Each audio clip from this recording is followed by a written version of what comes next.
So glad to have you at the podcast. Thank you. It's an honor. Would love that you would introduce yourself. So I'm Amrita Burman, and I'm the director at the Sunbeam Group of Education Institutions, Varanasi. Wonderful. So this is an effort to actually bring awareness about importance of so-called extracurricular activity, and we really believe that it should be a co-curricular. They should be called co-curricular. Yeah. So you being a leader and educator, how do you see dance as a part of holistic education, and how do you implement it in a school? So first of all, you're right. Extra is the word that has completely gone out of, I think, any education dictionary. Many schools use it. Somebody just spoke to me in my office one day, somebody we work with very closely. And he said that, ma'am, I think we should not even be calling it co-curricular. Let's call it the parallel curriculum. Reason is that we usually always consider academics to be the main curriculum in a school.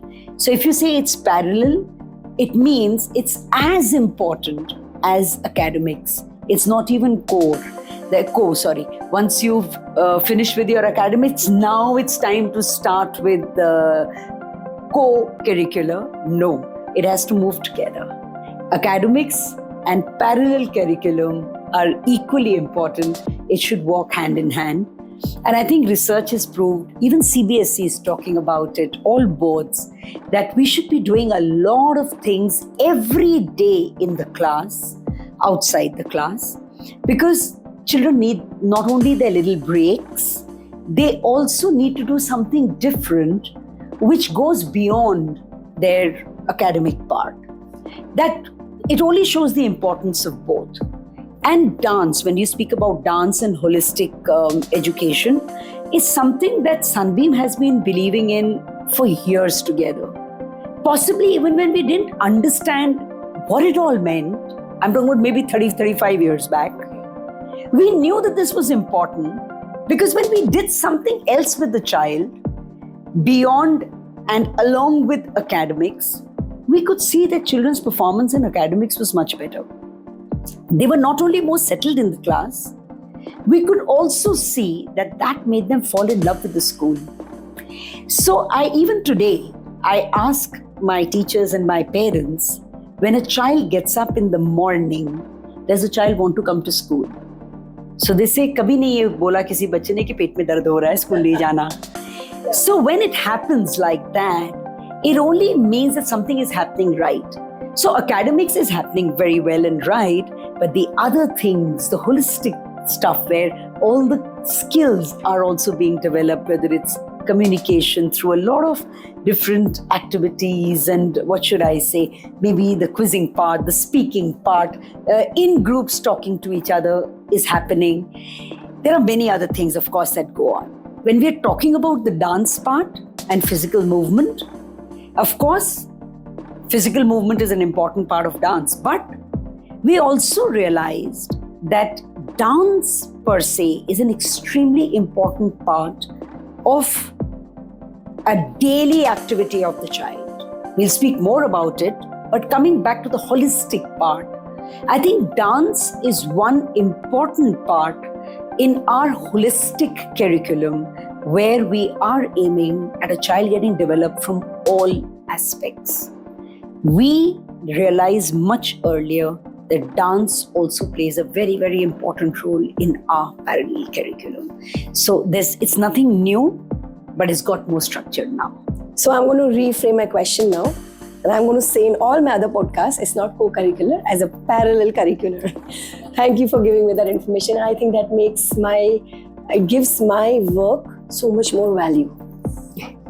So I think you almost answered my second question, that beyond physical development, dance is about physical, cognitive, social, a complete package which works on all the domain of a child. I think you very well spoke about that also. So when you step in a dance curriculum, when you step in a dance class, what do you see in your dance class? So I think I'm going to have both parts and both sides answered. Does dance mean more than just physical fitness? First, I think that is the first kind of part of your question. And I think it does. This is again coming through reading research, and more than that, seeing our own experiments in the classroom. So, as I told you, we've been dancing for a very long time. So, what were the benefits and why did dance come in? Dance in a very unstructured way first. Structured, yes, we have dance right up to class 12 because there is a curriculum for Bharatnatyam, for Kathak, for folk dances, etc., etc. We've been doing it. But I'm coming down more to the junior school where we're introducing dance as a part of our curriculum. So what happened there? Why did dance become so important there? After all, we could have given it the same importance that we're giving to the other classes. But we wanted to give it more importance. First, because it's formative years. And I think what you do in the formative years has an impact for life. The right introduction to anything is very important. So we wanted to introduce it in the right way with the little children. They fell in love with dance. They also fell in love with music because dance also had music that was involved. Okay? It also gave them, besides the fact that people are also using it as maybe energizers or bringing the children back after their attention span being low, that the attention is lost. We got the focus back through dance. All that was there. The movement breaks that we gave to our children. We also realized that their confidence was being built. I'll give you a very small example. People didn't believe in it much, but they believe in it now because we did it and we proved it. So I got my teachers to download good music. And when I say good music, I also told them go to Bollywood, which becomes very controversial when you talk about Bollywood. But get that music in. Which they enjoy, which they relate to. But be very careful about the kind of music you get.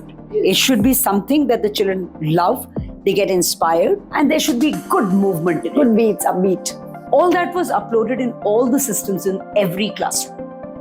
Today, when the children are, of course, bored, attention span, which we spoke about, we make them break into dance. But we have a session every year, about 2-3 times in the course of the year, where all teachers of the junior school come together, all my dance teachers come together, and they train the teachers on signature steps of good Bollywood numbers. So somebody said, why Bollywood and why do you do that? I'll tell you the reason why. My parents used to come and tell me, पता है ma'am, birthday party होती है, मेरा बच्चा उठता नहीं है, सब बच्चे डांस करते, ये नहीं करता क्योंकि थोड़ा shy है. So I said, I can't really change his nature overnight. But maybe I can just make it a little easier for the child.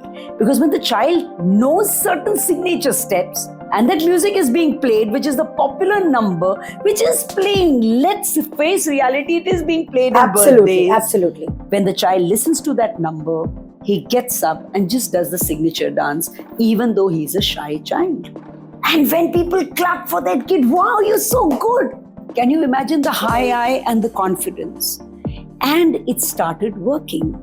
And we have only improved on this year after year. So that was certain things that we had already experimented on besides our serious dance curriculum. When I say serious, dance is good fun, but there is a rhythm to it. There are movements. You have to do it in the right way, but there's also fun in it. So we brought it down to fun of dancing being fun in the classes. So we understood the importance of dance. It was beyond just physical fitness. And of course, there are so many of our young girls and boys who are using dance even for physical fitness, which I think is great, rather than something that you may find boring, just picking up weights or going to the gym. Even in a gym, there's music that's played and you suddenly just go dancing. Yeah. If you have rhythm in you, dance will happen naturally. And if you have rhythm in you, you are free to move. You just enjoy your life a little more. Wherever you are there, you just shake a little and you have a smile on your face. So the question is that what transformation do you see? So I see the confidence, I see fun, and more importantly, I just see kids wanting to come back because of the dance class to school. They've fallen in love with school, and I just love that. I love it when you said that because of dance, they want to come back to school. So a lot of schools where you work with, we've had teachers told us that the nursery children are getting settled because of that song. They come to the class and they say that we want this song, and that is the reason they are in the classroom. That's the magic and power of music and That's dance. the magic and power Power of and music and rhythm, I think. Yeah. Yes, it is. You rightly said about the way it is introduced to an early years, right? So, most of the school is introducing dance by the way of performance, learning steps, or cultural relevance. Yeah, as you said, dance has so many other advantages. Just to name few, I would say that brain development. It can use as to integrate learning, academic learning, mental well-being, confidence, body positivity. Do you think just emphasizing on steps and cultural relevance is really taking away the all other good part of dancing? See, I think steps, cultural relevance is important. It's one part of it. Is important. Is an important part of it.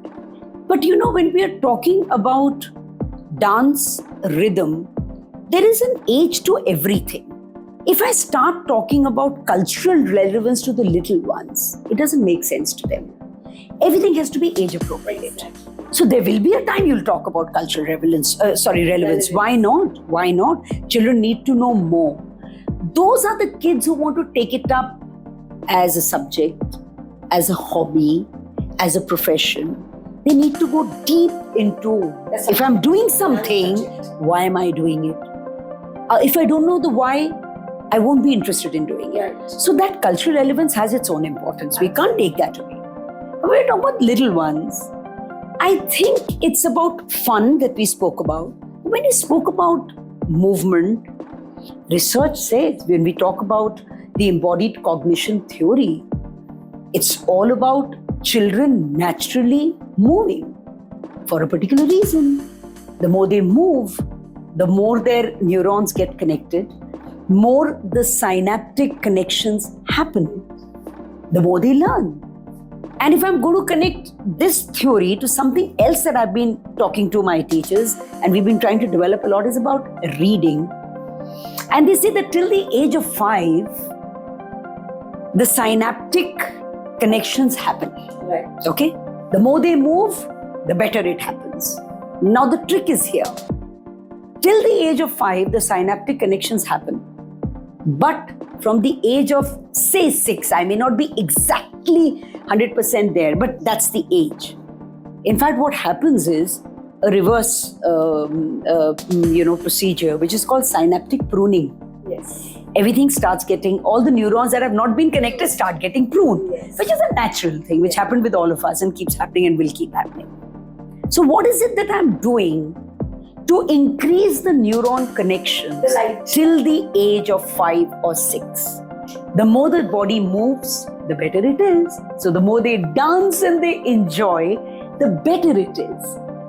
And we've also noticed that children who are good dancers are that way brighter, because they are high on kinesthetics and they've actually helped their brain connections happen better, more, stronger, on which after the age of 5 then the brain has worked, where the connections have been created, the pruning has happened, and now that keeps growing for the next few years. So if you've got the connections right, through movement, through dance, till age 5, age 6, you're positively going to do better in life, right?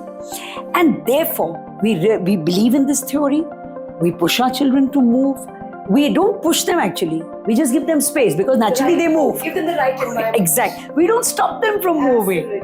We don't create barriers in movement.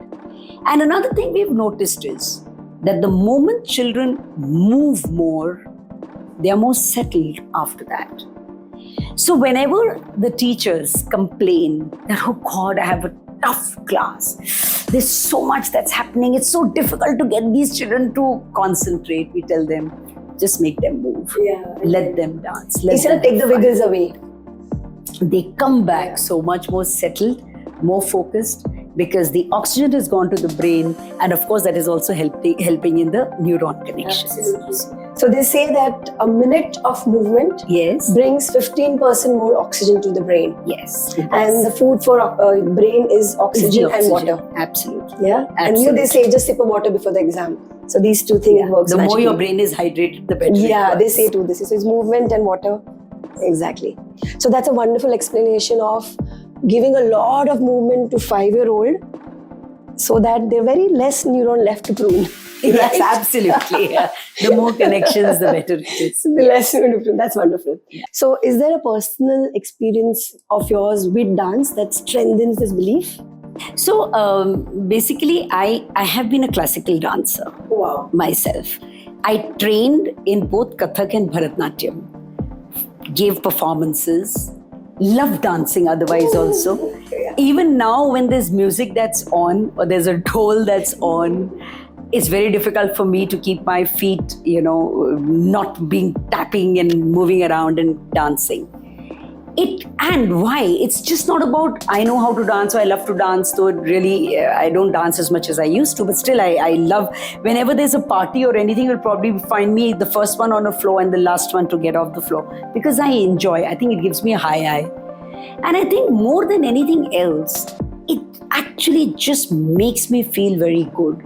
If I've had a tiring day for any reason, and everybody has tiring days at work, this is a stress buster for me. I just love being on the floor. In fact, there are times where for some reason I just come and sit down and the next music is on and I'm there again on the floor. So my personal experience is that if I'm feeling good after dancing or during a dance, I'm sure it is the same with others. And my teachers say that because they get that report from kids, from parents. My child is happy when he's danced today in the school. He comes back and comes home dancing. Aaj humne is pe dance kiya. So if a child is excited about relating something when he goes home, obviously he's had a good experience. It really left an impact on the child. So similarly for me, whenever I dance, it's a stress buster. I also dance because I feel in any case it's very difficult to lose weight. Chalo, yehi kar lo. Maybe for fitness, maybe it'll do something good to me. Besides that, it makes me feel good. So if I feel good doing something, there's obviously something that's positive about it. And that's what makes you think that it's going to be similar to your student. Yes. Yes, absolutely. So then whatever is the feeling I get, I would love to, give the same experience to my child. And it's proven that it works. So the wonderful thing about dance is you can be really tired the whole day, but you hear the music and somewhere the tiredness vanishes, right? And I've seen you dance with so much of energy, and I think this energy is contagious. And this contagious energy is what we need to pass on to children. And music and dance can make this so easy, actually. Yeah. It can make it so easy to pass that positivity on to kids. Yeah, the happiness. It just takes all the negativity away from the environment. So I always say it's like a magic button. You feel happy that when I achieve this, I'll feel happy. When I get this, I'll feel happy. I will do this and I'll feel happy. It's you raise your hand and you have a smile. Yes. All the hormones which are released when you achieve reward are released with just that button. All 4 hormones. It's called dose. Dopamine, oxytocin, serotonin, endorphins. Endorphins, yes. Yeah? Dose. So Okay. it's amazing that when you get reward, you release one hormone, you would get this. But when you dance, all 4 are released instantly. Wow, that's It's like a button. Lovely. It's like that's a button. nice. And I like the dose part. I mean, of course, we knew about the hormones, but it's a nice acronym to remember. And you have made sure your children get that dose every day. Yes, and that's the science behind why we feel so happy. There are so much science behind that. This is one of the signs. Like what you spoke about, connections, light.